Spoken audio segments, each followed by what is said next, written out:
এটা গুৰুত্বপূৰ্ণ আপডেট লৈ আহিছোঁ আৰু আপোনালোকে নিশ্চয় গম পাইছে আমাৰ চেনেলৰ মাধ্যমেৰে বিভিন্ন ধৰণৰ আপডেটসমূহ দি থকা হৈছে আপোনালোকে নিশ্চয় গম পায় আৰু যদি আমাৰ চেনেলটো নতুনকৈ আহিছে সাবস্ক্ৰাইব কৰি ল'ব আৰু নতুন নতুন আপডেটসমূহ পাই থাকিব। আজি আমাৰ DEEৰ যিটো ভেৰিফিকেশ্যন প্ৰক্ৰিয়া প্ৰথমটো দিন আছিল, প্ৰথমটো দিনতে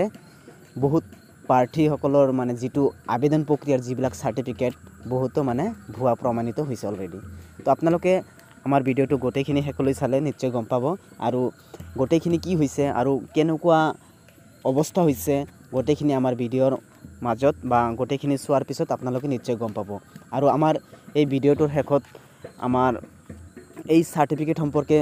আমাৰ DEৰ সঞ্চালক প্ৰধান সুৰঞ্জনা সেনাপতি বাইদেউ কি কৈছে গোটেইখিনি বস্তু আমাৰ এই ভিডিঅ'ৰ এটা মাজত আপোনালোকক এটা ক্লিপ দেখুৱাই দিম, আপোনালোকে গোটেইখিনি বস্তু নিজে মুখে শুনি ল'ব পাৰিব। তো এতিয়া কথা হ'ল এইবাৰ যেহেতু কালচাৰ আৰু স্পৰ্টছৰ চাৰ্টিফিকেট অধিক পৰিমাণৰ মানে দি আবেদন কৰিছিলে আৰু এইবিলাক আবেদন গ্ৰহণ কৰাৰ ফলত মানে DEৰ ফালৰ পৰা তেওঁলোকে মানে সন্দেহ কৰিছিল যে ইমান চাৰ্টিফিকেট কেনেকৈ হ'ল বা নেশ্যনেল লেভেলত মানে পাৰ্টিচিপেট কৰা অসমৰ হৈ প্ৰতিনিধিত্ব কৰা এনেকুৱা চাৰ্টিফিকেট ইমানেই হ'লনে, এইটো আমি কোৱা কথা নহয়, এইটো DE বিভাগে কোৱা কথা এটা। তো সেইটো উদ্দেশ্যক লৈ মানে চাৰ্টিফিকেটৰ পৰীক্ষণৰ কাম অলৰেডি আৰম্ভ কৰি দিছে আজিৰ পৰা। তো আপোনালোকে নিশ্চয় শুনিলে গোটেইখিনি বস্তু গম পাব আৰু এইটো আমাৰ কাৰণে বহুত ভাল কথা, কাৰণ যিসকলে জেনুইন তেওঁলোকে পাওক, আমাৰ ক'ব লগা নাই, আৰু যিবিলাক ফেক তেওঁলোকৰ ভৱিষ্যতটো একেবাৰে বেয়া হ'বলৈ গৈ আছে। আপোনালোকে ভিডিঅ'টোৰ শেষত নিশ্চয় গম পাব কি হ'বলৈ গৈ আছে। তেওঁলোকে নিশ্চয় তেওঁৰ এইটো নিযুক্তি প্ৰক্ৰিয়াত আবেদন যিটো কৰিছে সেইটো খাৰিজ হ'ব, লগতে তেওঁলোকক জেল হাজলৈও যাব লগা হ'ব পাৰে। তো আহক আমি ভিডিঅ'টোৰ শেষত আমি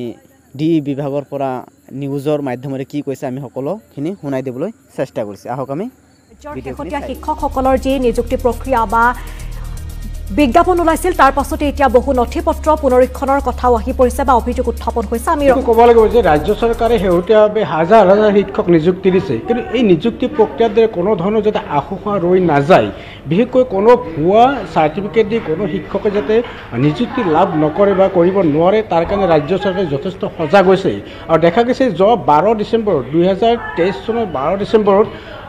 প্ৰাথমিক আৰু উচ্চ প্ৰাথমিকৰ বাবে 5550টা পদৰ বাবে ইতিমধ্যে এডভাৰ্টাইজ দিয়া হৈছিল, বিজ্ঞাপন দিয়া হৈছিল আৰু তাত দেখা গৈছিল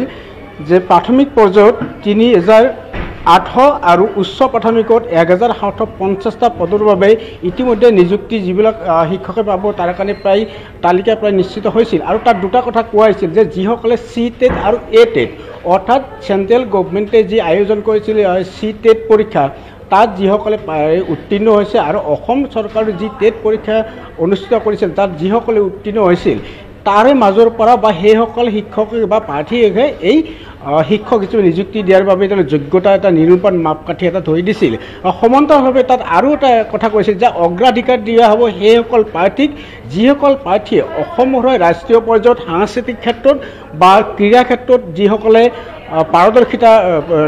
দেখুৱাইছিল বা অসমক প্ৰতিনিধিত্ব কৰিছিল তেনেকুৱা ধৰণৰ প্ৰাৰ্থীকহে তাত প্ৰাধান্য দিয়া হ'ব বুলি ইয়াত কোৱা হৈছিল। কিন্তু দেখা গৈছে যে এই প্ৰাধান্য ক্ষেত্ৰত দেখা গৈছে 470গৰাকী ক্ৰীড়াৰ ক্ষেত্ৰত যি অসমক প্ৰতিনিধিত্ব কৰা বুলি যি প্ৰাৰ্থীয়ে দাবী কৰিছিল তেওঁলোকে চাৰ্টিফিকেট দাখিল কৰিছে। সমান্তৰালভাৱে 1031গৰাকী প্ৰাৰ্থীয়ে যিসকলে অসমৰ সাংস্কৃতিক ক্ষেত্ৰত ৰাষ্ট্ৰীয় পৰ্যায়ত প্ৰতিনিধিত্ব কৰিছে তেওঁলোকে তাত সেই চাৰ্টিফিকেট দাখিল কৰিছিলে। কিন্তু গুৰুত্বপূৰ্ণ কথা যে ৰাজ্য চৰকাৰে বা শিক্ষা যি তথ্য লাভ কৰিছে যে সাংস্কৃতিক ক্ষেত্ৰত আৰু ক্ৰীড়া ক্ষেত্ৰত অসমক যিসকলে প্ৰতিনিধিত্ব কৰা বুলি কৈছিল বা তেওঁলোকে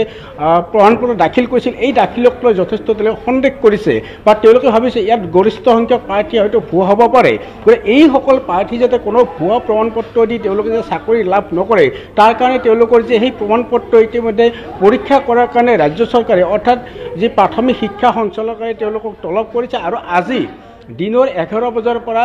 5 বজালৈকে তেওঁলোকৰ সেই নথি পত্ৰসমূহ পৰীক্ষা কৰি আছে। তাত এটা কথা কোৱা হৈছে যদিহে কোনো শিক্ষকে ভুৱা চাৰ্টিফিকেট তাত দাখিল কৰিছে অৰ্থাৎ তেওঁলোকে ৰাষ্ট্ৰীয় পৰ্যায়ত অসমক প্ৰতিনিধিত্ব নকৰাকৈ যদি ক্ৰীড়া বা সাংস্কৃতিক ক্ষেত্ৰত যদি তেওঁলোকে কোনো যাত প্ৰমাণপত্ৰ দাখিল কৰিছে তেনেকুৱা ধৰণৰ শিক্ষকৰ ক্ষেত্ৰত কিন্তু